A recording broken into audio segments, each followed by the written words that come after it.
நல்ல காலம் பிறக்குது. நேயர்கள் அனைவருக்கும் வணக்கம். அனைவரையும் சமமாக கருதும் துலாம் ராசி அன்பர்களே, இதுவரை களத்திரஸ்தானமான 7ஆம் ராசியில் இருந்து வந்த குரு பகவான் சித்திரை மாதம் 18ஆம் நாள் முதல் அஷ்டமஸ்தானமான 8ஆம் வீட்டில் சஞ்சாரம் செய்ய இருக்கின்றார். துலாம் ராசியை பொறுத்தவரை 8ஆம் இடத்தில் குரு வருவதால் உங்களுக்கு தீமைகளை வழங்குவார் என்று நீங்க நினைச்சிட்டு இருக்கலாம். பட் அங்கதான் ஒரு முக்கியமான விதிவிலக்கு ஒன்று உள்ளது.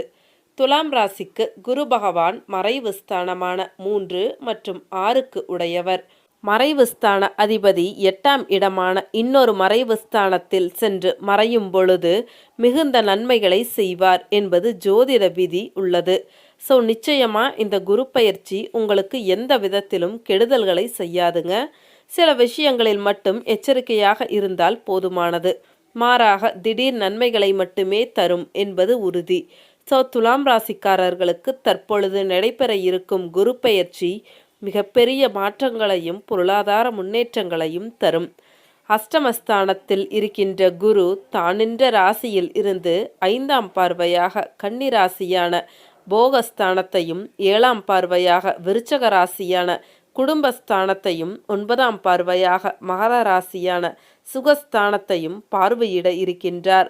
குரு 5ஆம் பார்வையாக போகஸ்தானத்தை பார்ப்பதால் நீண்ட நாட்களாக இழுபறியாக இருந்து வந்த பணிகளை செய்து முடிப்பீர்கள். மனதளவில் இருந்து வந்த கட்டுப்பாடுகள் குறையும். தூர தேச பயணம் தொடர்பான முயற்சிகள் சிலருக்கு கைகூடி வரும். குரு 7ஆம் பார்வையாக குடும்பஸ்தானத்தை பார்ப்பதால் சாமர்த்தியமான பேச்சுக்களின் மூலம் இழுபறியான தன வரவுகளை பெறுவீர்கள். குடும்பத்தில் புதிய நபர்களின் அறிமுகம் மகிழ்ச்சியான தருணத்தை உண்டாக்கும். விலை உயர்ந்த பொருட்கள் மீது ஆர்வம் அதிகரிக்கும். கொடுத்த வாக்குறுதிகளை நிறைவேற்றுவீர்கள். குரு 9ஆம் பார்வையாக சுகஸ்தானத்தை பார்ப்பதால் உறவினர்களின் வழியில் ஒத்துழைப்பான சூழல்கள் உண்டாகும். சுபகாரியம் தொடர்பான எண்ணங்கள் கைகூடி வரும். பழைய சிந்தனைகளால் அவ்வப்பொழுது குழப்பங்கள் ஏற்பட்டு நீங்கும். புதிய வீடு மற்றும் மனை வாங்குவது தொடர்பான எண்ணங்கள் கைகூடி வரும். அடுத்து குரு நின்ற பலன்களை பார்க்கலாம். குரு அஷ்டமஸ்தானத்தில் நிற்பதால் எதிர்பாராத சில திடீர் வரவுகள் உண்டாகும். வழக்கு தொடர்பான விஷயங்களில் திருப்பங்கள் ஏற்படும். இனம் புரியாத சிந்தனைகளால் மனதளவில் குழப்பம் உண்டாகும். புதிய முயற்சிகளில் ஆலோசனைகள் பெற்று முடிவெடுப்பதும் நல்லது. சகோதரர்களின் வழியில் ஏற்ற இறக்கமான சூழல்கள் அமையும். நெருக்கமானவர்கள் பற்றிய புரிதல்கள் மேம்படும். அடுத்து குரு பகவானின் நட்சத்திர பாத சஞ்சார பலன்களை பார்க்கலாம். குரு 1/5/2024 முதல் 11/6/2024 வரை கிருத்திகை நட்சத்திரத்தில் சஞ்சரிப்பதால் உடல் ஆரோக்கியத்தில் ஏற்ற இறக்கமான சூழல்கள் உண்டாகும். திட்டமிட்ட பணிகளில் தாமதங்கள் ஏற்படும். எதிலும் விழிப்புணர்வுடன் செயல்படுவதும் நல்லது. கொடுக்கல் வாங்கலில் சூழ்நிலை அறிந்து முடிவெடுக்கவும். அடுத்து குரு 12/6/2024 முதல் 18/8/2024 வரை மற்றும் 12/2/2025 முதல் 4/4/2025 வரை ரோஹிணி நட்சத்திரத்தில் சஞ்சரிப்பதால் வியாபார பணிகளில் அலைச்சல்கள் ஏற்படும். உறவினர்களிடத்தில் அனுசரித்து நடந்து கொள்ளவும். உத்தியோகத்தில் எதிர்பாராத சில இடமாற்றங்களால் தடுமாற்றம் ஏற்படும். பேச்சுக்களில் நிதானத்தை கடைபிடிக்கவும். அடுத்து குரு 19/8/2024 முதல் 14/10/2024 வரை மற்றும் 5/4/2025 முதல் 10/5/2025 வரை மிருகசீரிட நட்சத்திரத்தில் சஞ்சரிப்பதால் குடும்ப உறுப்பினர்களிடத்தில் நிதானத்தை கடைபிடிக்கவும். எதிர்பாராத சில செலவுகளால் கையிருப்புகள் குறையும். கூட்டாளிகளின் வழியில் அலைச்சல்கள் ஏற்படும். போட்டித் தேர்வுகளில் எதிர்பார்த்த முடிவுகள் தாமதமாக கிடைக்கும். அடுத்து குருவின் வக்ரகால சஞ்சார பலன்களை பார்க்கலாம்.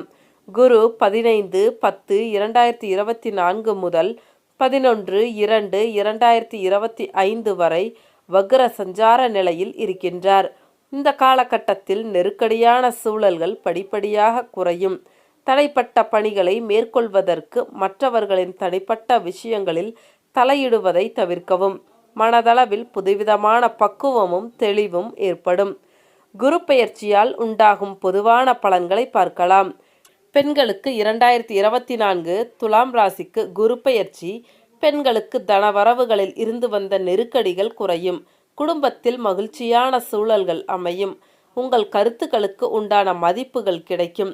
உடல் ஆரோக்கிய பிரச்சனைகள் கட்டுப்பாட்டுக்குள் வரும். புதிய வாகனம் வாங்குவது தொடர்பான எண்ணங்கள் கைகூடும். ஆன்மீகம் தொடர்பான பயணங்களை மேற்கொள்வதற்கான சூழல்கள் உண்டாகும்.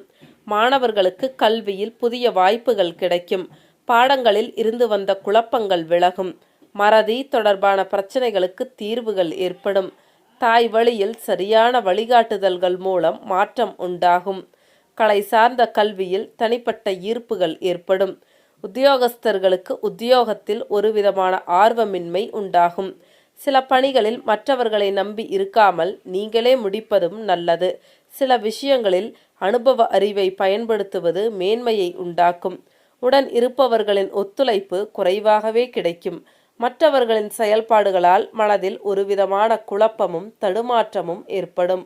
வியாபாரிகளுக்கு வியாபார பணிகளில் முயற்சிக்கு ஏற்ப முன்னேற்றங்கள் உண்டாகும். உடன் பிறந்தவர்கள் ஆதரவாக இருப்பார்கள். தகவல் தொடர்பு சாதனங்களின் மூலம் ஆதாயம் அடைவீர்கள். சில நுட்பமான விஷயங்களை புரிந்து கொள்வீர்கள். கூட்டாளிகளின் வழியில் ஆதரவுகள் மேம்படும். வியாபார அபிவிருத்திக்கான உதவிகள் சிலருக்கு சாதகமாகும்.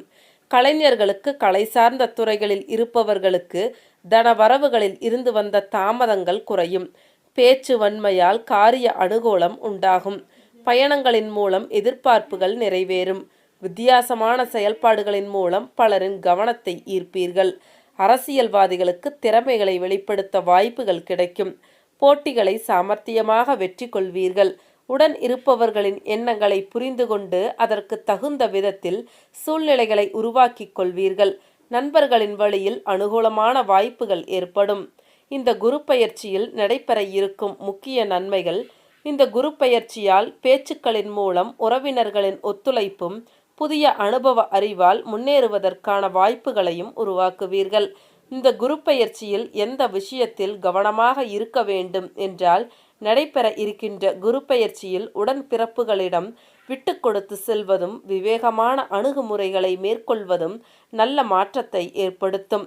உங்களுக்கான வழிபாடு வெள்ளிக்கிழமை தோறும் ஐயனாரை வழிபாடு செய்து வர நெருக்கடியான இருந்து வந்த சூழல்கள் பிரச்சனைகள் விலகும். துலாம் ராசி அன்பர்களே, எந்த ஒரு செயலையும் மேற்கொள்ளும் பொழுது சரிவிகித தன்மைகளை புரிந்து விழிப்புணர்வோடு நடந்து கொள்ளவும். நல்லதே நடக்கும். அடுத்த ஒரு வீடியோ பதிவில் சந்திக்கலாம். அனைவருக்கும் நன்றி.